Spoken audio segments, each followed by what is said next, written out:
Hello everyone, welcome to YLog. Today we'll be going over 6th grade worksheet number 29. And we start off with multiplication. So,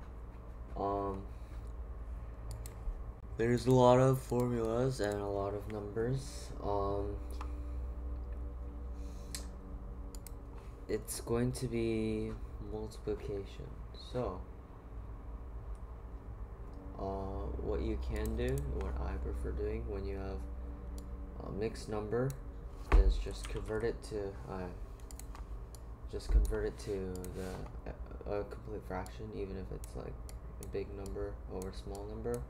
3 times 5 times 3 times 5 is 15, plus 2 is going to be 17 over 5. And then since it's really easy, since it's after that, it's really easy to multiply across. You get 51 over 25. If you want to convert that into mixed number, you get 2 and 1 over 25. All the other questions are similar. That's all you have to do. 5 times 5 and 5/9 times 2 over 5. 9 times 5, 45, plus 5, 50 over 9 times 2 over 5. That's going to be super simple. All you have to do right here is just multiply across. You get 100 over 45. This you can actually kind of factor out a bit. If you can cancel this out, you get 20. This out, you get 9. Alright, and then you get 20 over 9. Factor that out. Not factor. Subtract that out, you get 2.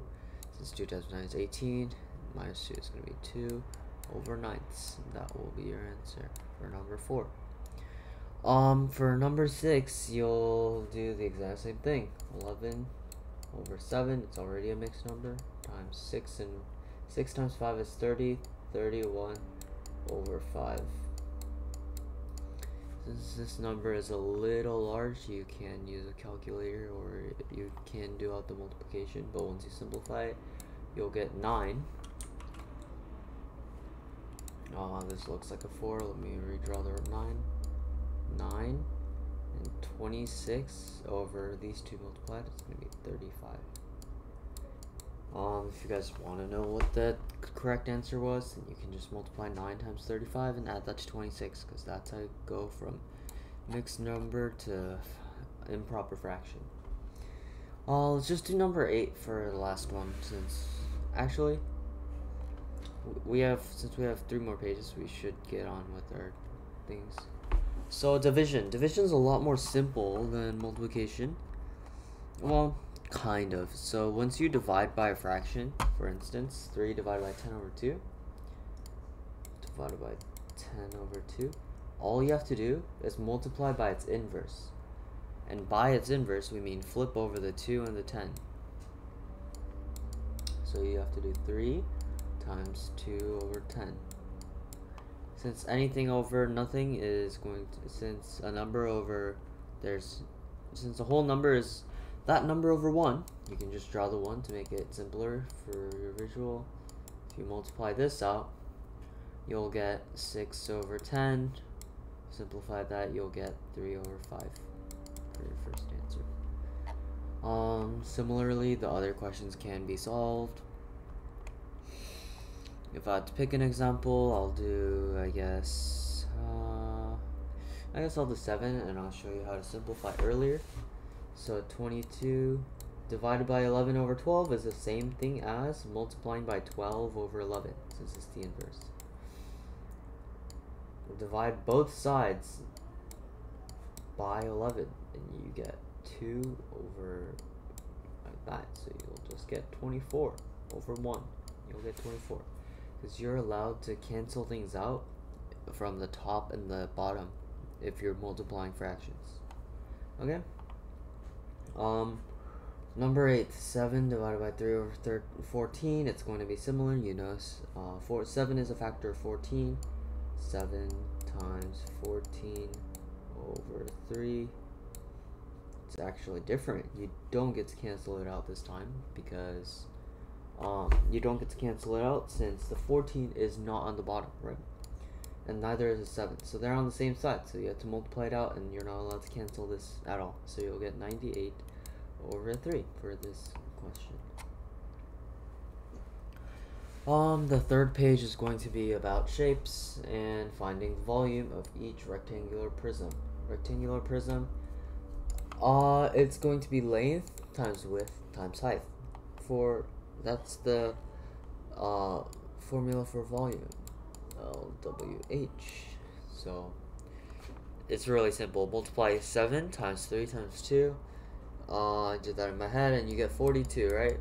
And what's the label? 42 is centimeters, but since there's 3 centimeters, anything multiplied by itself is going to be squared. Anything multiplied by itself again is going to be cubed. So you'll get 42 centimeters cubed, or some people say it's 42 cubic centimeters. Since number 2 is the exact same thing as where it just multiplied all across, I'll do number 3 for you. Example 3, 0.5 times 0.3 times 0.7. So, these are all centimeters. So, once you multiply these out, you'll get 0.01, not, ignore the 0 here, 0.105 centimeters cubed. If you see why this number is smaller than all of these, it's because small number less than 1 times number less than 1 times number less than 1 is going to be a very small number. For instance, if you multiply like 1/2 times 1/2, you won't get a number that's bigger than 1/2. You'll get 1/4. It's going to be smaller. Alright? Don't forget the cubic centimeters. Representation of integers is going to be your last page here. Write an integer to represent each situation mentioned below. Jack withdrew $80 from his bank account. So, from his bank account. So, withdrew $80. That means took away $80 from his bank account. So, bank account is the original number, right? So we'll label that B, right? Actually, we don't need to label it at all for now. For this, all we need to know is withdrew $80. Withdraw means to take out, so it's going to be negative 80. Henry adds 18 more toy cars to his collection. Adds 18. It's pretty simple here. It's just going to be plus 18. Took 5 crayons and lost them all. So took and lost. That's going to be minus 5. $10 receive $10. Well, plus $10, right? Once you receive some money, you're getting it, and it's being added. And find $13. If you guys don't know what find means, it means like kind of like getting a ticket. You have to pay money, so it's going to be minus 13. Alright, thank you guys for listening. Thank you guys for coming, and have a good week.